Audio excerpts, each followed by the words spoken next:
Fellow CrossFit, what's going on? DJ here to go over your warm-up and workout for the day. We got a big one here going on for today. What you'll notice is for our warm-up, very similar movements to what we're going to see in our workout.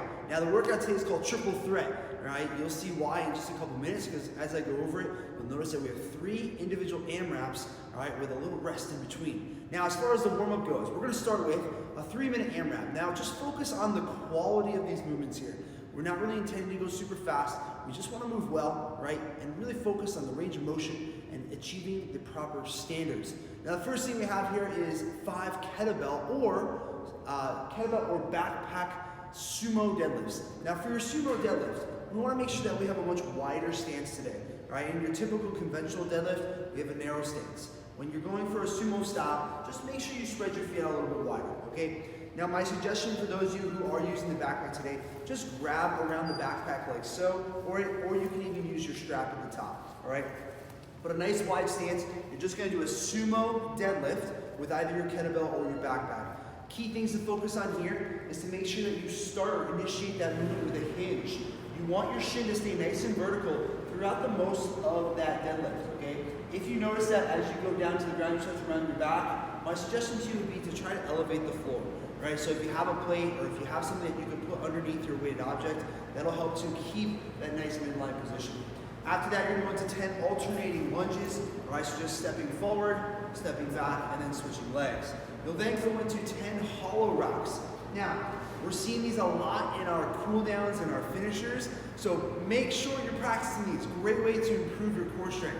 But for your hollow rock, our focus here, pressing that low back to the floor. So as I come down to the ground here, I'm just going to really hollow my body out, pressing it to the back to the floor, and I'm just going to rock myself back and forth, right? Notice how I maintain that nice kind of U-shaped or banana-shaped position the entire time. The last thing we'll do in this first 3-minute AMRAP is 5 Russian kettlebell or backpack swings. Now if you are doing the backpack swing today, just grab that handle of that strap, right? We're just going to hinge back and forth, swinging that backpack just up to that eye level, okay? If you have some weight, obviously add some weight to your backpack as well. Next thing we'll do is we'll go into a 1-minute rest, and we're gonna go right into another 3-minute AMRAP, which is gonna be 5 kettlebell or backpack sumo deadlift high pulls.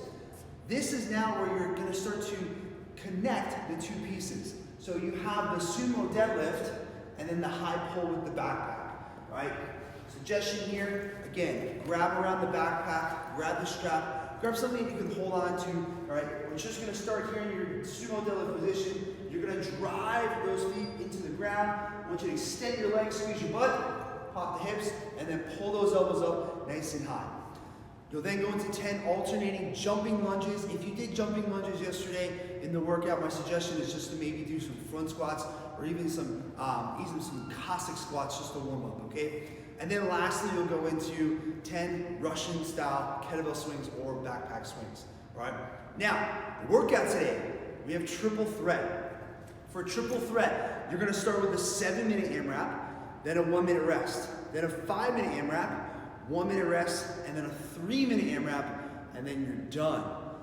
I want you to really focus here. When you're scaling your weight or your movement or the number of repetitions that you do, consider this as an EMOM. You should be able to finish every single round in a given AMRAP in under a minute, right? So you're shooting for 7 rounds in that first 7-minute AMRAP, 5 rounds in the second AMRAP, and 3 rounds in the third. You may even find yourself going a little faster, right, in those later AMRAPs because they are shorter and they're definitely going to be more explosive.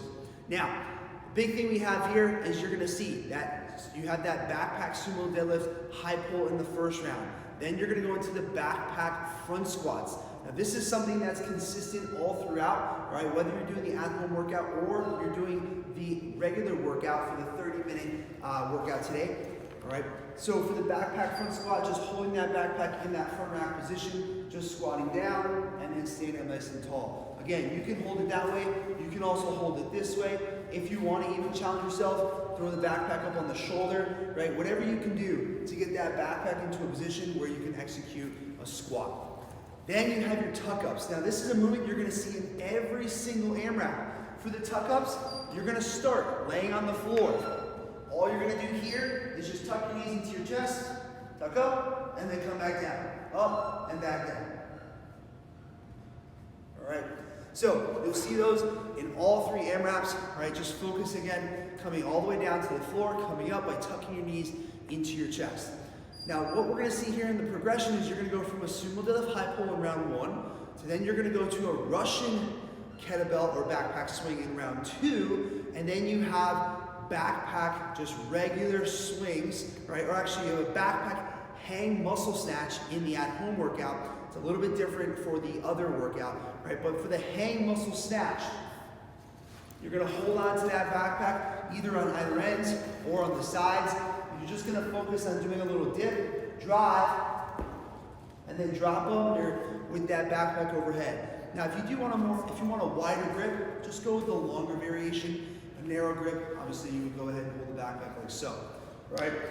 Repetitions are really easy. You'll see 10-10-10 in the at-home. I believe it's 10-8-6 in the regular workout that's written there, and the movements are slightly adjusted. But when you go over this workout with your coach tomorrow, just make sure you talk about any movement, any movement restrictions you may have, or just kind of bring up whatever equipment you may have as well. If you need any modifications, again, we'll be able to go over that with you during the workout on Zoom. All right, if you have any questions, please leave them in the comments below, or I'd be more than happy to address those. And also, get after today's finisher, right? The finisher after this workout is spicy. These core workouts are awesome, right? You have things like leg lifts, flutter kicks, and Russian swings or Russian twists, all right? These are great ways to build that core strength, which is ultimately going to allow you to come back into the gym even stronger than you were when you left, all right? Hey guys, get after this one, have fun. Tom CrossFit, we out.